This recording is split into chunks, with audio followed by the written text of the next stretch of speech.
from the college by the lake, Coeur d'Alene, Idaho. Local, regional, national, and international guests discussing the issues and topics affecting the way you live are on Forum, the North Idaho College Public Forum, with your host and moderator, political scientist Tony Stewart. Welcome to today's broadcast of the North Idaho College Public Forum. As I've told you recently, we've been on the air for more than 21 years, and in that time we've never had the opportunity to interview an executive official of the PBS nationally, the public broadcasting system. We are correcting that problem today and welcoming to our program Sandra Welch, who is the Executive Vice President of Education Services for a public broadcasting service in America. Our guest comes to us with great experience and much ability to discuss the important role of PBS in the educational services. Our guest has been with PBS for the past 2 years in this position. Prior to that, she, for 20 years, served in public television in the state of Kentucky, which is her home state. And before leaving that particular position, she had become the Chief Operation Officer. But she started out in the same field that many of us did, education in the public schools as an elementary teacher and a librarian. Ms. Welch, it's a great pleasure to welcome you to Coeur d'Alene, Idaho. And we are very obviously fond of PBS with what we do, and happy to have you here. Well, thank you. This is my first time in Idaho, so it's been a real treat to get to see your beautiful state and meet many of your people. Well, it's a pleasure to have you here. I'm very pleased today to have 3 panel members to question our guest. To my immediate left is Janelle Burke, who is an attorney in the state of Idaho, and next to her is Steve Shink, who is the Dean of College Relations and Development at North Idaho College. And next to him is the president of our institution, Dr. Robert Bennett. Welcome to all 3 of you. Thank you, Tony. In starting our program, we thought it would be helpful to our viewers, if I may call you Sandra, Sure. To show a 3-minute video that you've brought with you, and we'll have you to introduce it, and then we'll see that, and then we shall turn to the panel for their questions. Well, I hope that most of the people watching this program are very familiar already with public television through our broadcast of programs and public affairs and science and children's programs and so on. But what many people don't know nearly as well is what we have done in education over the years. And this 3-minute video is showing some recent experimental work that we're doing in schools across the country right now that really are on the forefront of this whole technological change that we're about to experience in this country as televisions and computers and telephones start to merge. So this is a little preview of some things to come from public television. We'll view that at this time.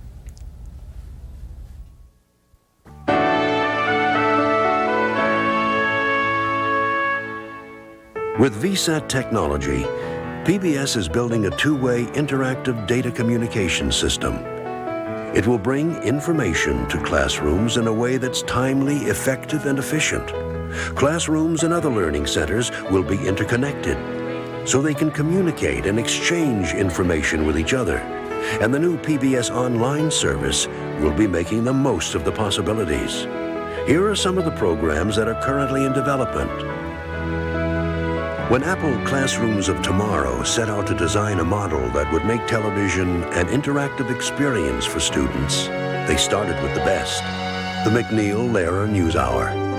From there, they began building a new technology based on the concept of media fusion, bringing together the best attributes of both television and computers. Media fusion is an interactive, dynamic educational tool. It allows real problems to be solved by students. Video clips from the McNeil-Lehrer NewsHour are sent via satellite and downloaded into students' computers. Facts and figures are also transmitted, providing more information for further exploration. Using media fusion, students can analyze, interpret, and respond to that information on their own, which they can then transmit to other students over the network. Hi, I'm Taki from Jefferson Junior High. But when you see the video camera, the interactive software, them creating their own little video snippets, attach them to an interactive database, attach a note to it, compress it, send it via satellite to California, and wait for a response in like a 45, you can do this in a class period, okay, and get a response back The satellite link is extremely important because it gives them an opportunity to see how students their own age, their peers, view the same information in a different part of the country. The school newspaper enters the computer age with High Waves, becoming a national electronic student magazine developed by WGBH in Boston. Students create articles using video, text, and graphics. Each month, High Waves will be transmitted to students around the country. Research and development activities are focused on the PBS Program Catalog Library. It will give teachers and students the ability to call up and preview program segments by subject area, right on their computer.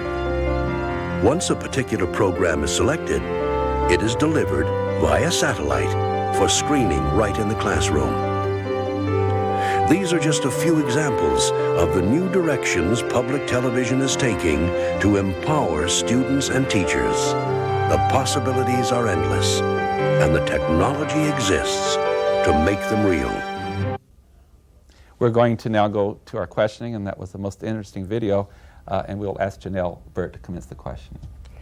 Sandra, in the terms of television, television itself has been a very influential medium in our lives. What exactly is meant by educational television? And all education is probably, television is probably educational, some good, some bad. But in our particular case, we're talking about educational services television. What kinds of things are you talking about? How do you define that?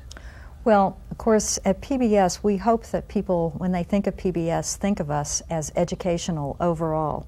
Certainly when their children are allowed to sit down in the afternoon and watch Sesame Street and Mr. Rogers and Reading Rainbow, we hope that people understand and see us as being considerably different in terms of what we mean by education as opposed to what children get oftentimes on the commercial networks. So that's one way that we define ourselves as educational.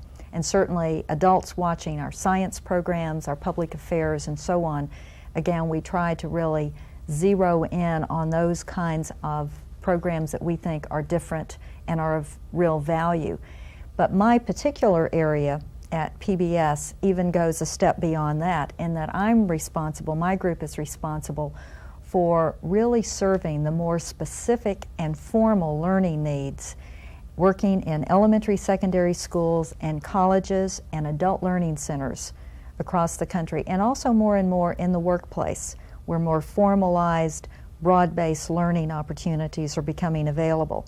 So my group concentrates its efforts on activities that will help put into the hands of an elementary or a secondary teacher programs that some of which may be drawn from the primetime broadcast schedule, but oftentimes they are programs that have been shortened, more focused to respond to the curriculum. They have teacher guides, and more they're going to be interactive. Okay, and so what are the trends then in this area? Are you being very entertaining, or is your information more to the point? This is what we're trying to teach today. Is it more lecture style, or are you trying to do entertaining things with those? Well, we hope that all learning can be entertaining, but the focus first is on learning. And again, in our elementary, secondary schools, we are paying a lot of attention to the new curriculum standards that are being developed. And we don't want to just throw any program out there at a third grade teacher. We want to provide programs that really are connected to and support the new standards. For example, the new standards in mathematics education or science education or language arts. So again, we try to really stay attuned with what the new standards and new expectations are in terms of teacher performance and student performance, and we try to connect the video programs and now some of the new interactive opportunities much more directly to that curriculum, while at the same time making our programs as entertaining in doing that as we possibly can. Steve Sheen. Sandra, when you introduced the video, you talked about a marriage of television, computers, and telephone as the sort of the technological basis for your efforts, your divisions, your group's efforts in the classroom in a formal learning setting. Are the technological innovations that have made that possible relatively recent? Very recent.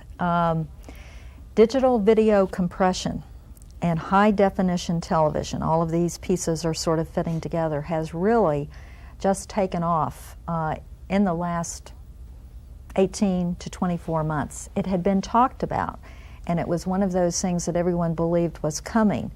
But all of a sudden, about 2 years ago, the giants in the industry, the cable television industry, the telephone industry, really put the effort and action behind it to get what had been in the labs out there into a marketable product. So public television will actually be one of the first national distribution systems to employ digital video compression on our new satellite that's being built by AT&T and will be launched in December. So we'll be out there, but the cable industry is right there as well. TCI, which is the largest cable company in the country, has announced major plans for using compression. They will have it on some of their systems here probably within the next several months.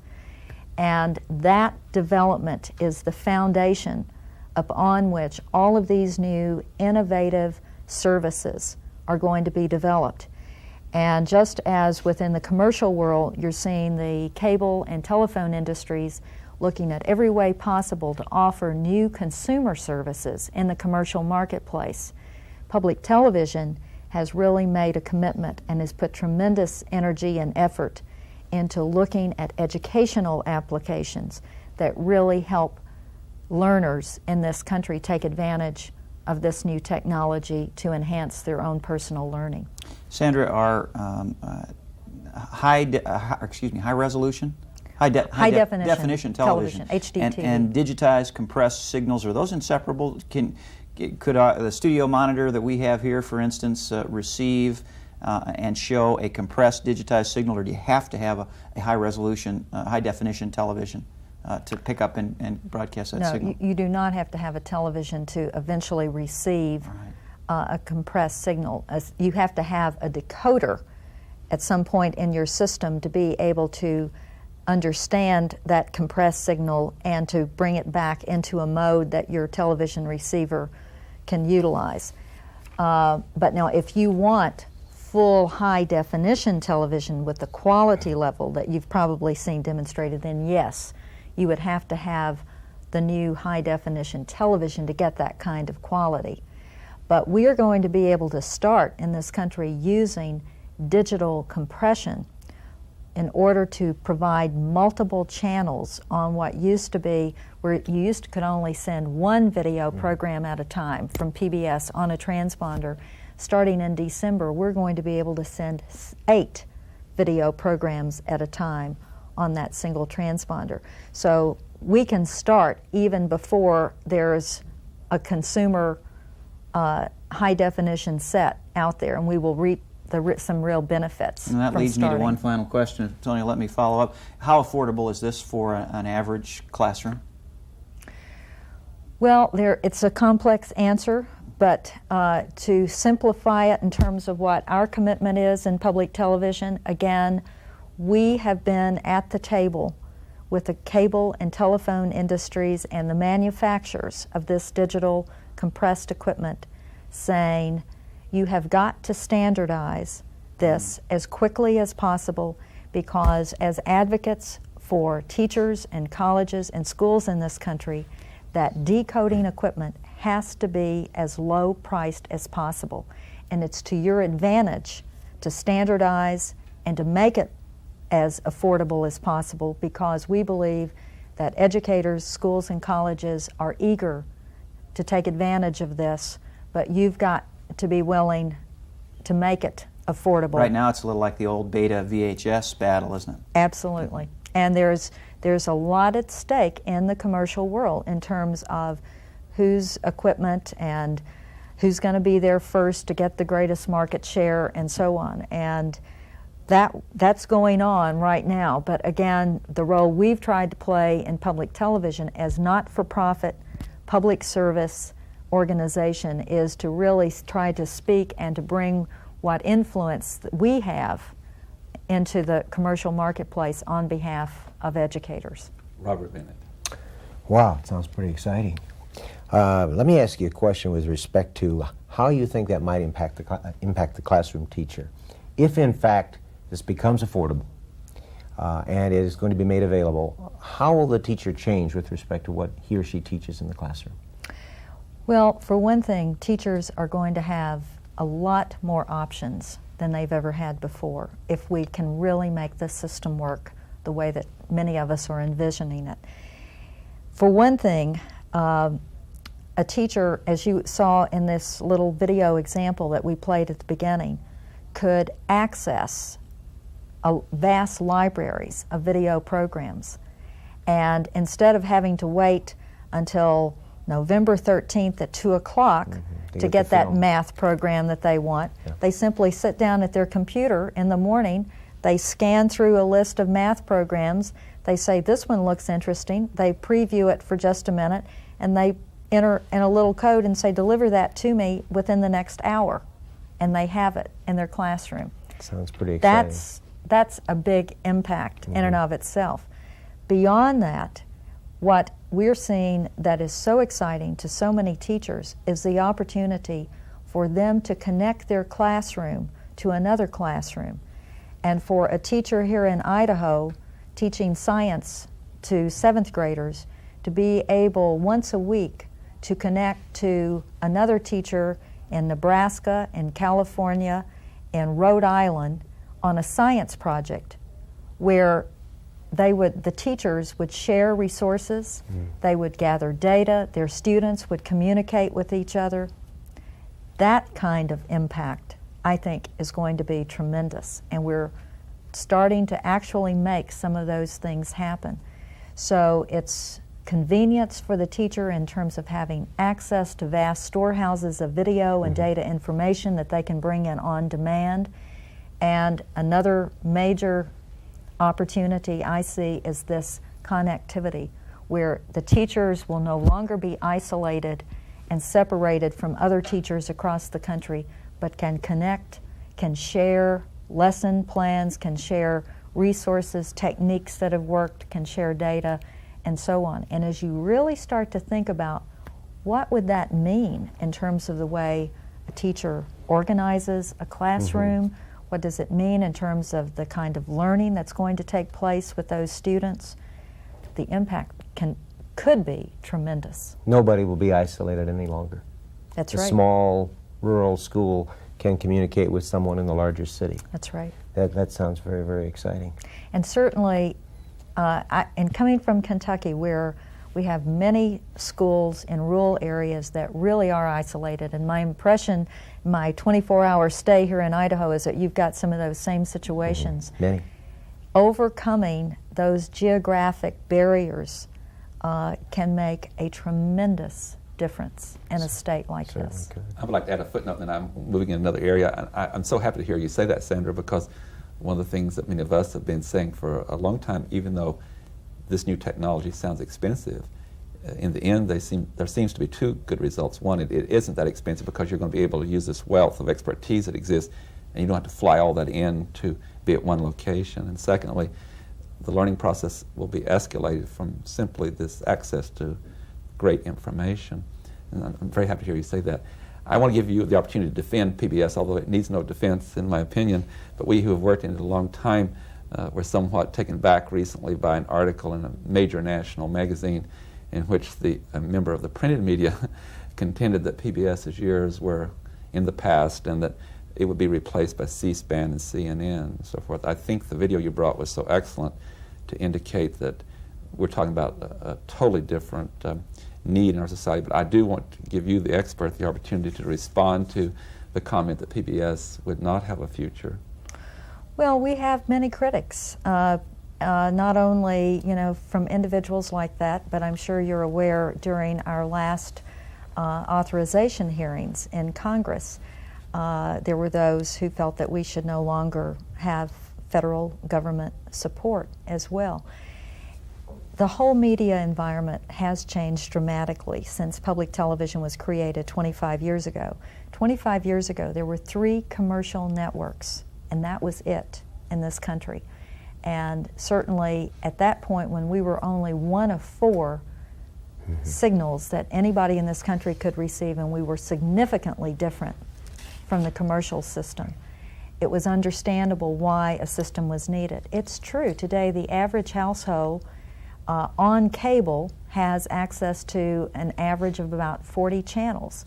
And certainly when channels such as Discovery, Arts and Entertainment started to emerge, Bravo, they were doing some things that were starting to look like the things that once upon a time were totally unique to public television. So that has raised a lot of questions.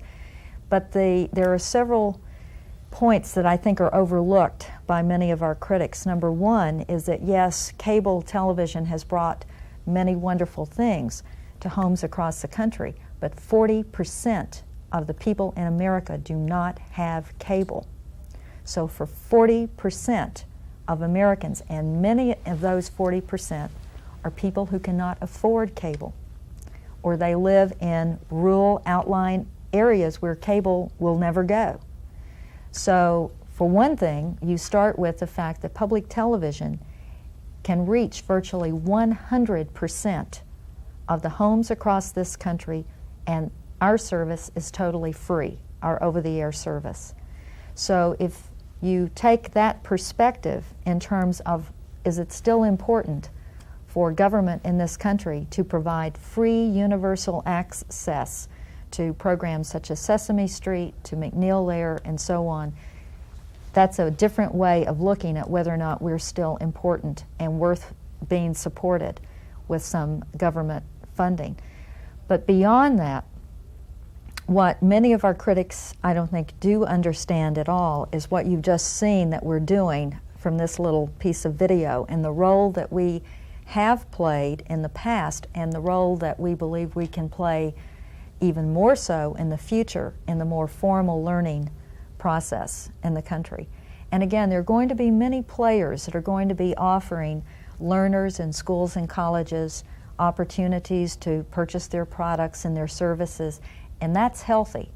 But public television will continue to be in there, we believe, as a unique entity that is focusing on trying to get high-quality educational opportunities universally available, and with a strong focus on reaching the most disadvantaged, those that cannot afford to go out and buy the latest computer or the latest CD-ROM or sign up for the latest premium service on cable or telco. So we feel that the case is still very strong for a public service educational entity in this country that is constantly out there waving the banner for education and for the most disadvantaged in our society to have access to this kind of information. I think I hear you saying something else too, is communications is like all other fields with such rapid change, that with that change comes a specialization, a niche for each group, and so all these different communication systems will find their niche, and maybe it's a more specialized audience in some cases. Right. But certainly when you look at the number of teachers just today even that will tape a NOVA or a Scientific American Frontiers or a Reading Rainbow, and it's free. I mean, if they tape it at home or at school on their own VCR, we've secured the rights for them to have that to use in their classroom. That means that the poorest school in this country, in Idaho or Kentucky, a teacher has access to those kinds of video resources free of charge. The only cost is what they had to pay to get a blank 30-minute tape. Which is very inexpensive today. That's right. I'll turn to Janelle Bird. Right. I'd like to follow up on some of the questions that Dr. Bennett and Tony had with regard to standardization. And do you foresee that what is going to happen is that there will be a great standardization of education in the levels of education in the United States? Let me clarify. When I was talking about standardization earlier, I was talking about technical Yes. standards. All right. your question is related to It's going one step curriculum further. standardization. Yes. Curriculum standardization. Well, this has been an issue, And for quality many years. standardization in the classroom. Yeah. There have been many debates on this idea of a national curriculum, national standards, and the debate, I think is really continuing as a result of the national goals that President Bush and the 50 governors agreed upon in Charlottesville, in 1989, 3 or 4 years ago. The sense that I get, though, from many different sectors, from the teachers' unions, from school administrators and so on, is that we're reaching a point in this country where, no, we don't want the federal government ever telling us, dictating what the curriculum should be. That is always going to be the province of the states and ultimately, really, the local school, with more and more of a focus on local decision making. However, in looking at the bigger picture in terms of where our educational system is today, the quality of achievement in terms of what we turn out into the marketplace, and we compare ourselves to what the educational systems in Europe, particularly in Germany, the educational system in Japan has done, I think we've all come to the realization that we're now not just educating for a marketplace economy here in this country. We've got to educate young people and adults to compete with the Japanese, with the Germans, with everyone else in the world. And therefore, for example, in math and science in particular, you can't just let everybody do their own thing and hope that then globally everybody is going to come up to a certain standard. So I hear a lot of discussions these days about, yes, we want some benchmarks in terms of what we should be achieving nationally, but we want to continue to give a lot of flexibility to that individual school in terms of how they specifically teach to help their students achieve those goals. And I don't think we've come up with the perfect way to really make that work, but I think I sense a growing consensus about we want and have got to have some benchmarks in terms of national achievement, but at the same time giving a lot of flexibility to the local schools and colleges in terms of how they implement it. Steve, we have 1 minute. Quick question. Do you see any new exciting technologies on the forefront that are going to make the services you deliver even more valuable to the classroom? Well, I'm sure you've been reading about the new personal communication systems. Yes. And we are watching that very carefully as well. We hope to have some opportunities to actually work with that in some schools shortly. And that's, I think, just very close as well. And that just brings in, I think, another layer of capability that we can use in education that will even take us a step beyond where we are now with the digital compression systems. Sandra, we wish we had a lot more time for the panel to ask questions and get your answers. You certainly are an outstanding representative for PBS and have done an excellent job of clarifying what an important role that it plays in our society, and particularly in the educational field. And we are very appreciative for your time, and we hope you'll come back and see us again. Thank you so much. I enjoyed it. I also wish to thank the panel for their outstanding questions. Ladies and gentlemen, our guest today has been Sandra Welch, who is the Executive Vice President for Educational Services at PBS nationally, and we would like to invite you to be with us again next week at this same time when we will discuss another issue that we believe is of significance to you. Until then, please have a good week. I am Tony Stewart.